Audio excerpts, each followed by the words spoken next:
Well, hi everybody. This is Kerry here with Christine, and we're going to be talking about her sermon that you just listened to. And glad that you took that opportunity. And I just need to come clean with you a little bit. I told you about a week ago that I'd be isolating in my home because of supporting Sandy and her work in the grocery store. And here you see me in the Bakerview Church building. I was just here recording an announcement with Donna Lee, which I hope you've seen and looked at, about some exciting developments happening here in our facility. And Christine was recording her sermon at the same time, and so we thought while everybody's here, we would have this conversation as well. So we are in serious and compliance mode with our physical distancing. So you can see Christine is over there. There we go. That's 4 feet, 5 feet, and 6 right there. And I'm not going to touch the tape here. So Okay, I think Dr. Bonnie Henry would be giving us a check mark here. We're far enough apart. Okay. As far apart as she is in the news conferences that Yes. that she has. So Okay. that's good. So, how did it feel to speak, teach, preach into a video camera this time, Christine? Well, I think I prefer to do it with all of you in the room, actually. So I feel a little bit more natural than looking into a camera, but it's all right. Some of us have been talking, Yeah. maybe you were in one of these conversations, I'm not sure, about whether you can actually even have a sermon without people in the room who are actually there and taking it all in. Yeah. You've got a manuscript, you've got some things to say, but maybe the sermon is alive in the moment when there's people in the room taking it in and everything. So Yeah, there's a dynamic that's lost when you're trying to do that in front of a camera. but again, we're thankful that we Yes. have this medium to talk to everybody and encourage conversation. So this is the beginning of a conversation to have with us all about the Matthew 21 sermon on Palm Sunday. So why don't we jump in and talk a little bit about it. So you talked a little bit, setting the stage for sort of some of the geography, and have you ever been to the Holy Land? I have actually. You have? Yes. Okay. I was there on an MCC learning tour actually. Okay. When was that? 5 years ago or more Okay. now. In Israel and Palestine. So we did the holy sites quite quickly. So I would really like to do another tour again where it would focus on that. Okay. So, Yeah. but yes, I've had the opportunity to be there. So. Fortunately, I have as well, about 2.5 years ago, and I didn't do the walk from Jericho to Jerusalem, but we were on a bus. Okay. And Jericho is, if I have my geography correct, below sea level, and Jerusalem is, well, it's a 3,000 foot incline over those 14 miles, as you said. So it's quite steep, and Jesus walked that. Walked it 15 miles. In one day in that incline. So they did a lot of walking. Yeah. Then I don't know if we could have walked it when I was there. And probably hot as Yeah. well. Well, depending on the time of year. Yeah, At for that sure. time of year, it may not have been quite as hot, but it was a dry desert. Yeah. And Yeah. So it's helpful for us just to think about that context geographically to get us in the frame of mind for what was going on on that day. Yeah. So you made the point, or stated that Matthew's purpose, not just in this story, but even in his whole gospel, I think, Yeah. is to convince a Jewish audience that Jesus was the Messiah. So how did you draw that out in the sermon?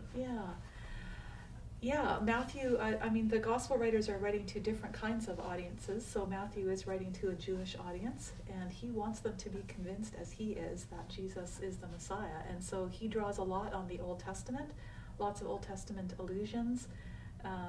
The prophets, fulfills what the prophets were saying, is one of his phrases. Jewish people, of course, would have had the Old Testament as their scripture and would know a lot of those prophecies really well. And so it makes sense that Matthew uses the Old Testament to make the case that what you're reading in the Old Testament, you have now seen fulfilled in Jesus Christ. So when you stop and think about that, I mean, we have the luxury of hindsight. Yes. To look back and read on that, but to be in the moment and hear this is being fulfilled now as we speak. What you read about in your scriptures is happening now. Yeah. Quite rich and exciting. Yes. To think about that. Mm-hmm. Yeah, for sure. So it's Palm Sunday, the heart of Palm Sunday. Our image here, palm branches pointing to the cross. It is about this entry into the city, and people bringing out the palm branches and laying down their coats on the road. So many things that we could talk about with the symbolism of all of that. But let's just talk a little bit about where all this symbolism is leading to. Anything more that you'd like to pull out of that? Or yeah, I mean, that's where I think our scriptures are very rich, is that there is a lot of symbolism, lots of meanings or hidden meanings even to different things.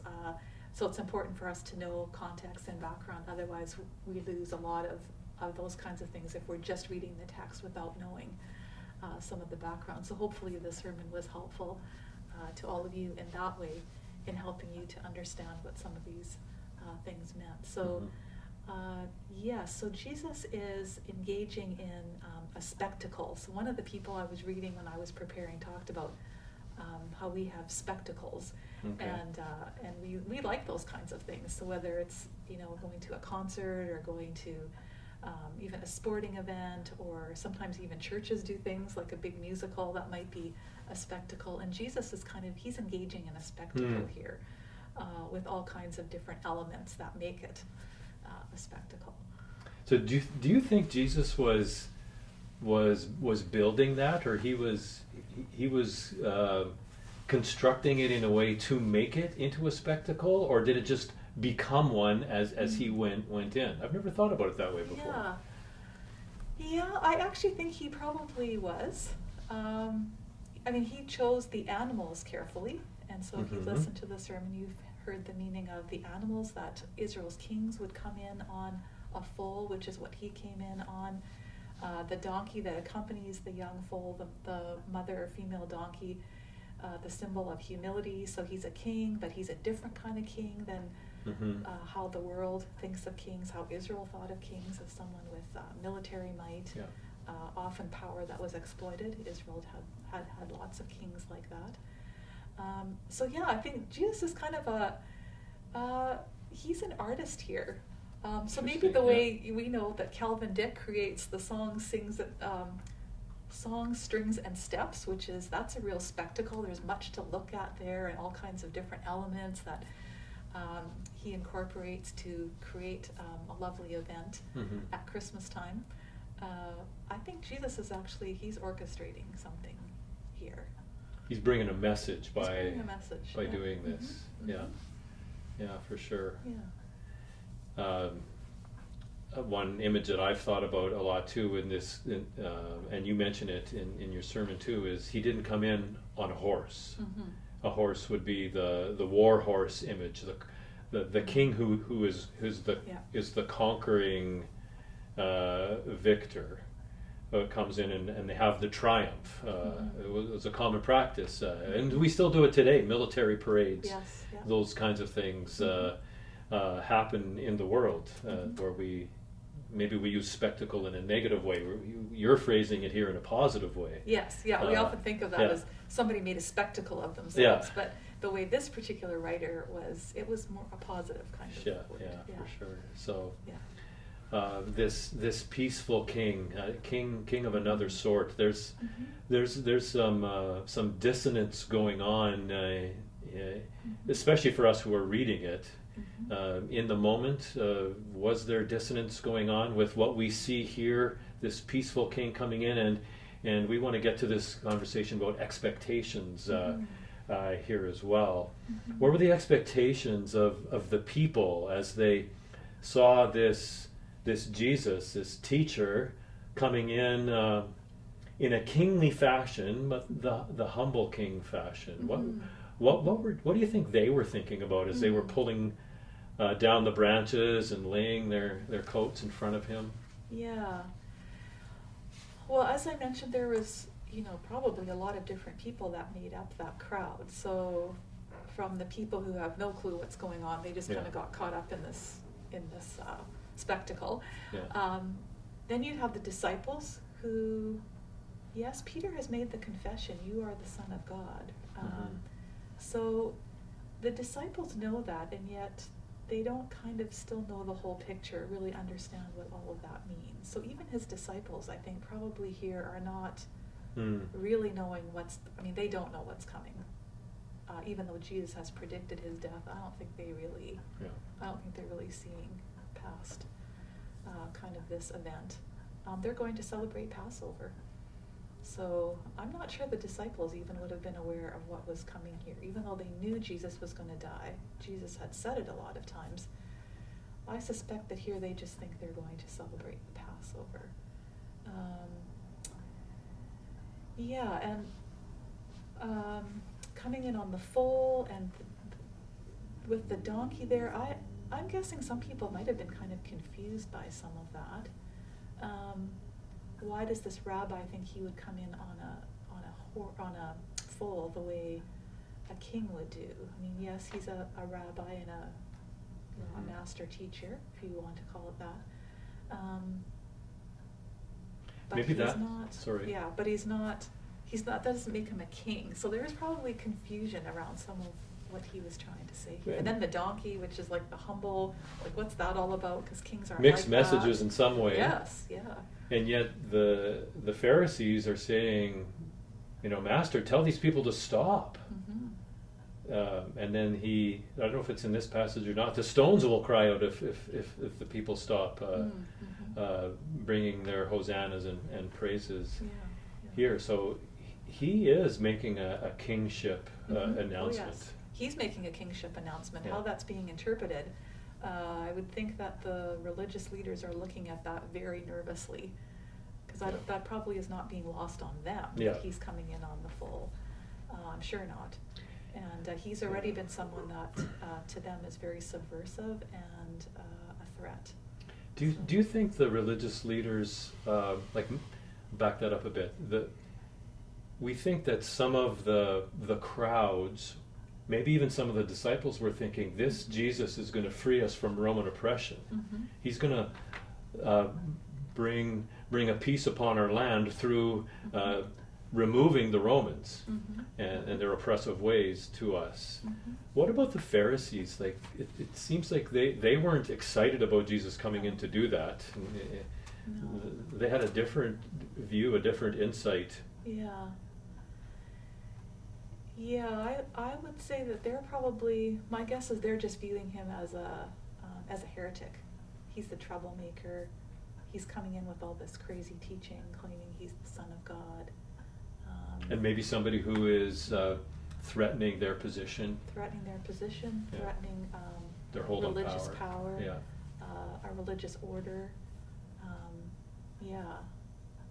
Well, we know that from reading the Gospels that Jesus was a great threat to religious leaders. So the story moves on. The hosannas come. Blessed be the King. There are more Old Testament references to his kingship and the fulfillment of prophecy. Things are unfolding. And one thing that you talked about, I think you mentioned it in the sermon, there's more going on here than meets the eye. His, or maybe that's what I thought about in responding to your sermon. Things are happening on the ground, but there's something more going on here that is part of God's grand story. Yes.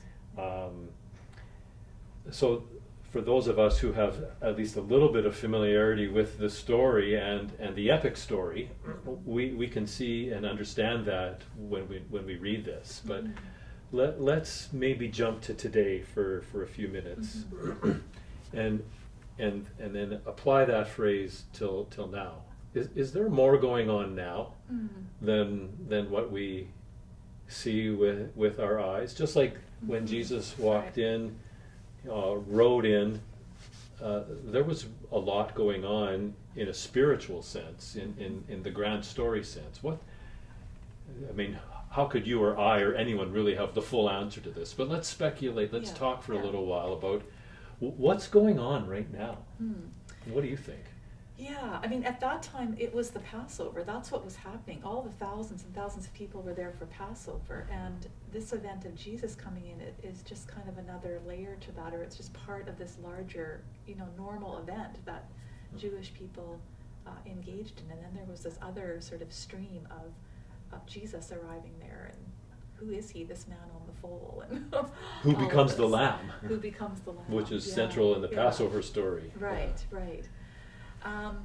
So what is happening now? Actually, before we got into this conversation, I was actually thinking of Revelation. That Revelation actually gives us a picture of what is going on in the heavenly, the so-called heavenly realms, the part that we can't see. That Revelation is actually pulling back the curtain to allow us to see what's actually going on in the unseen world that we are unable to see, where God is present.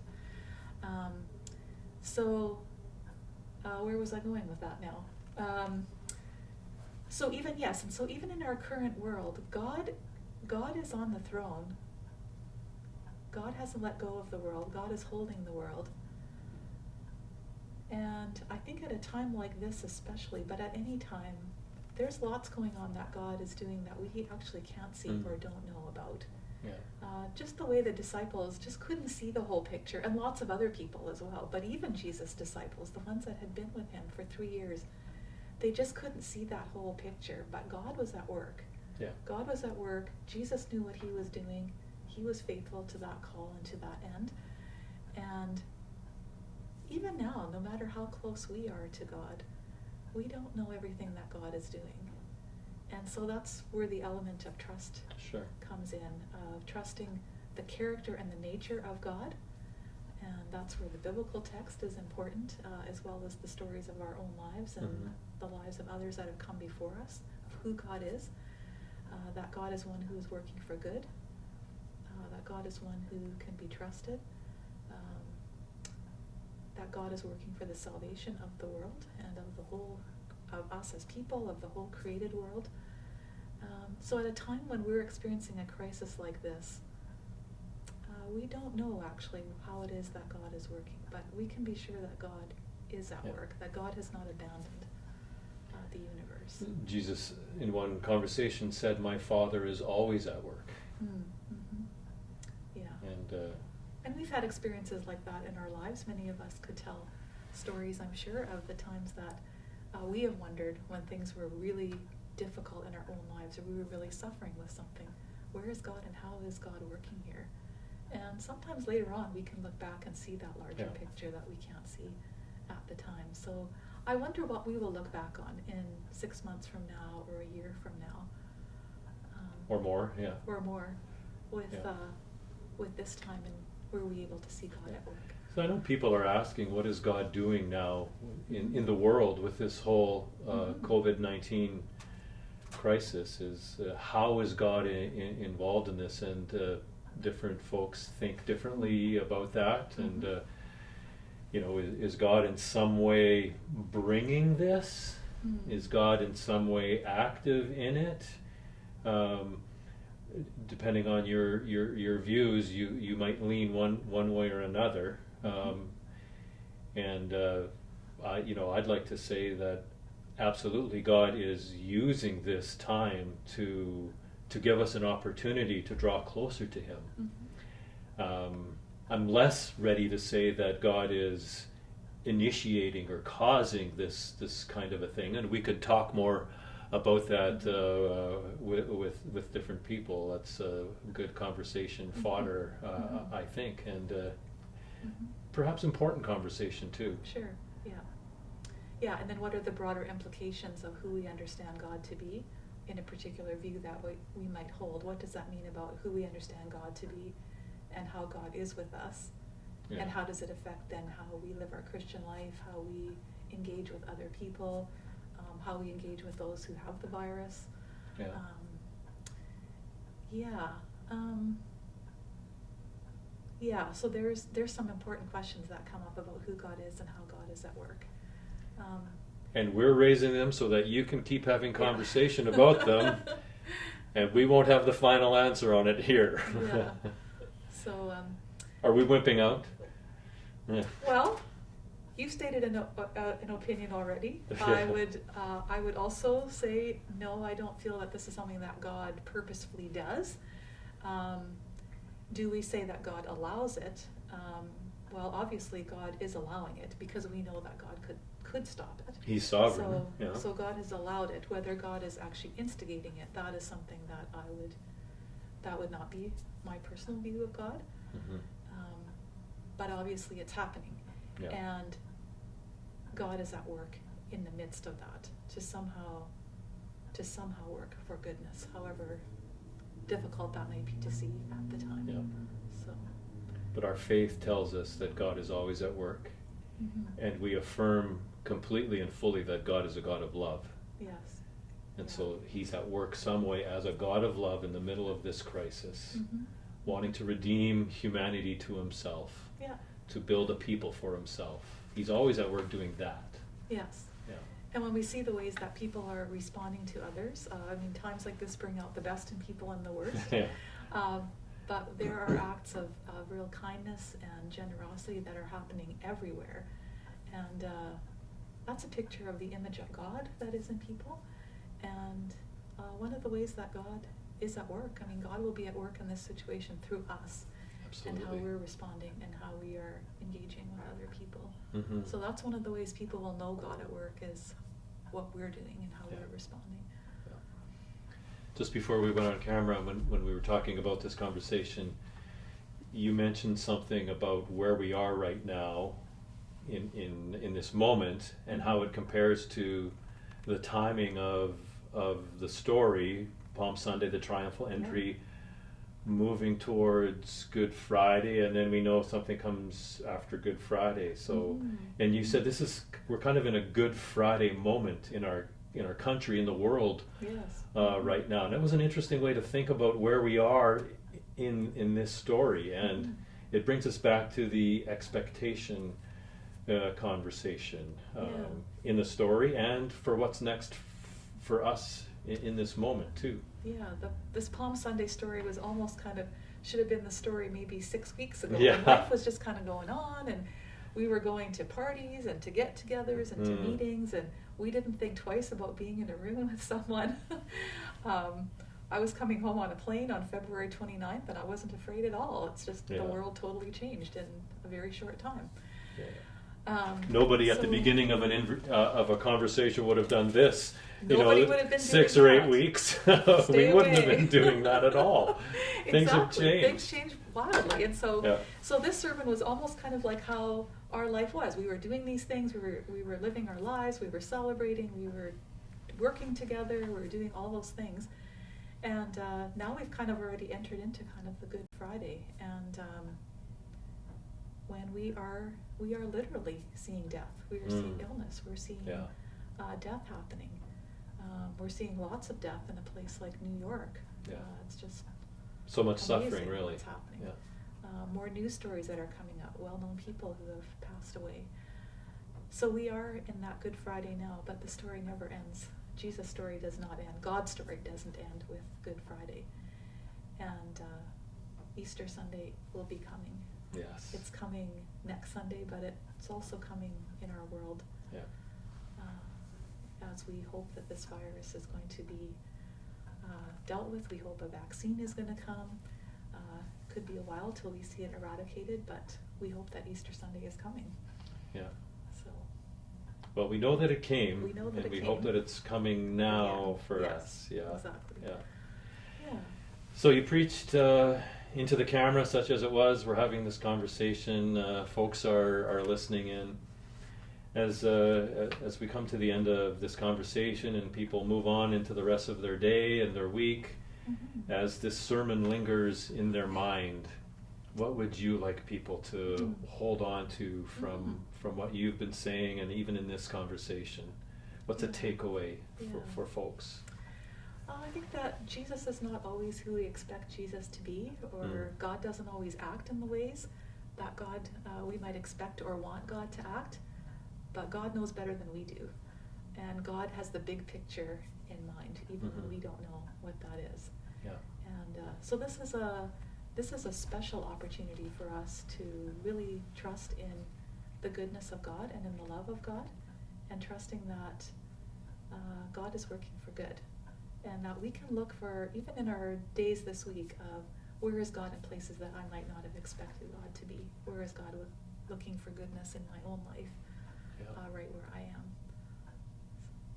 So we can expect that He is at work even in our challenging moments, and us entering on the front end of Holy Week now, as we celebrate the high point of our faith, in this low point in our country, in our world's history, we can be people of hope. Yes, we have that. We carry that expectation with us.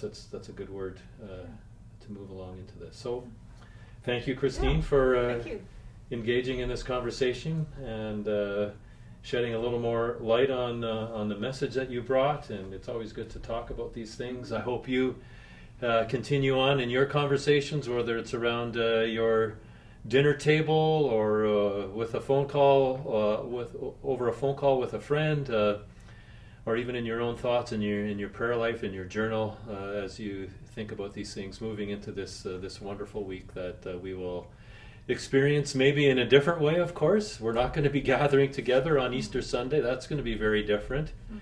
But you can stay tuned to the bakerview.org website, and there will be some opportunities to engage in Holy Week kinds of things through this time. And whatever we do, whatever we don't do, we know that Jesus came, He died for our sins, He rose again, and He's living today. So let's have that hope and assurance as we go through this week.